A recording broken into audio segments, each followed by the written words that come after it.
Allergic reaction जो होती है छाला की या फिर लंग की या फिर कोलोन की, कोलोन में भी होती है, अल्सरेटिव कोलाइटिस उसको बोलते हैं। तो वो सब हाइपर सेंसिटिविटी रिएक्शन सब किस प्रकार की व्यक्ति में कॉमन होती है। देखिए, मैं आपको एक सरल एग्जांपल देकर समझाने की कोशिश करता हूँ।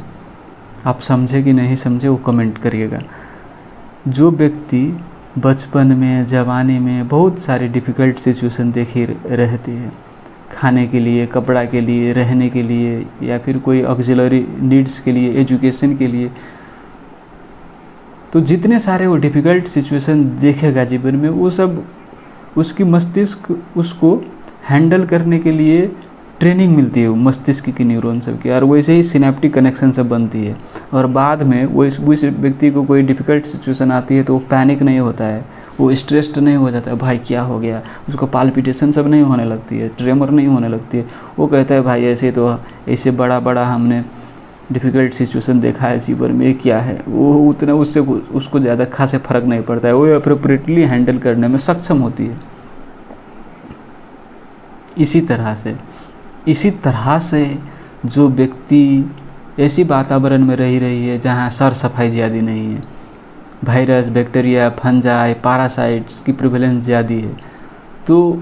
वैसे व्यक्ति को ऐसी इन्फेक्शन सब की कंस्टेंटली एक्सपोजर होती रहती है। और जब ऐसी इन्फेक्शन होती रहती है तो क्या होती है कि उसकी इम्यून सेल सब उस सब को अप्रोप्रिएटली हैंडल करने के लिए ट्रेनिंग मिलती है उसको, क्योंकि बहुत प्रकार के बैक्टीरिया देखिए भाई हमने जीवन में, इम्यून सेल कहता है बहुत प्रकार के वायरस, फंजाई, पैरासाइट सबको हमने देखा है, तो उतनी उसको ट्रेनिंग मिल जाती है। और मान लीजिए अब बाद में कोई एबनॉर्मल एंटीजन आ गई तो अब उसी अवस्था में वो अनावश्यक पैनिक नहीं होता है, उसे अनावश्यक हाइपर सेंसिटिविटी रिएक्शन डिस्प्ले नहीं करता है, वो एप्रोप्रिएटली हैंडल कर लेता है उस एंटीजन को। और जो व्यक्ति बहुत स्वच्छ वातावरण में रहता है, जहाँ गोबर नहीं है, जहाँ मिट्टी साफ़ है, जहाँ पानी स्वच्छ है, अमेरिका जैसे वातावरण एग्जाम्पल के लिए, तो उसे तो उतने सारे बैक्टीरिया, वायरस, फंजाई की एक्सपोजर नहीं होती है, तो उसकी इम्यून सेल को उतनी ट्रेनिंग नहीं मिलती है। अब बाद में कोई सी भी एंटीजन वो इनहेल कर ले या उसको एक्सपोजर हो जाए तो उसकी इम्यून सेल से को ट्रेनिंग नहीं मिली है, तो अनावश्यक रूप से इम्यून सेल से पैनिक हो जाता है, हाइपर सेंसिटिविटी रिएक्शन कर देता है, समझे। तो ऐसी